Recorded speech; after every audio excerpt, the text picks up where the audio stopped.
वट सावित्री व्रत कथा पूर्णिमा और अमावस्या दोनों को मनाई जाती है। अमावस्या को उत्तर भारत में और पूर्णिमा को दक्षिण भारत में मनाया जाता है। वट सावित्री व्रत कथा की कहानी सावित्री और सत्यवान की है। सावित्री अपने पति सत्यवान को यमराज से वापस लाने के लिए व्रत रखती है और उसकी पतिव्रता धर्म के कारण यमराज सत्यवान को वापस कर देते हैं। अमावस्या और पूर्णिमा दोनों ही वट वृक्ष की पूजा करने का समय होता है। वट वृक्ष में ब्रह्मा, विष्णु और महेश तीनों का वास माना जाता है।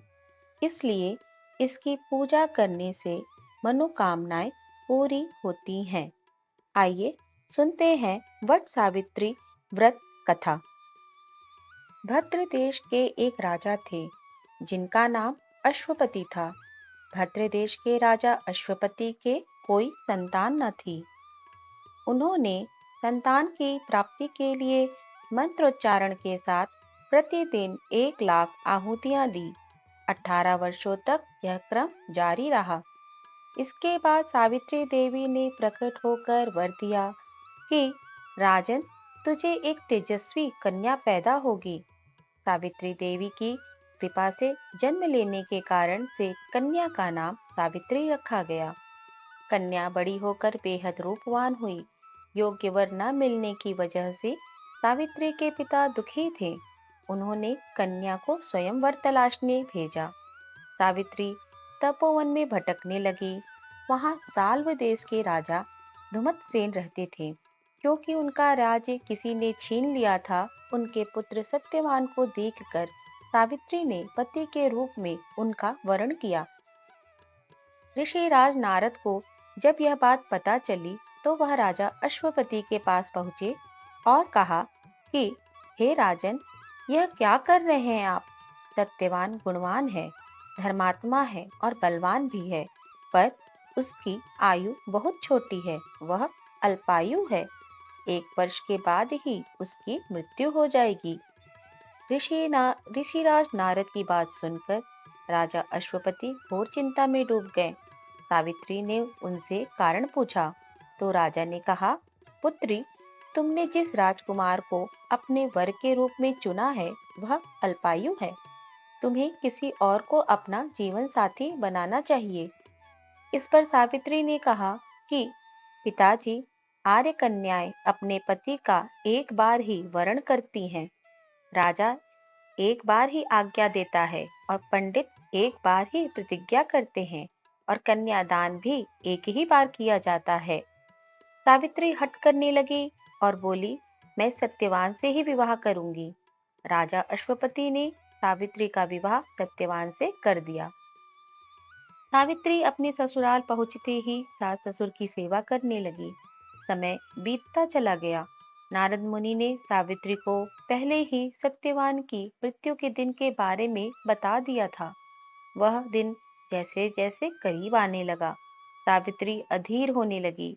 उन्होंने 3 दिन पहले से ही उपवास शुरू कर दिया।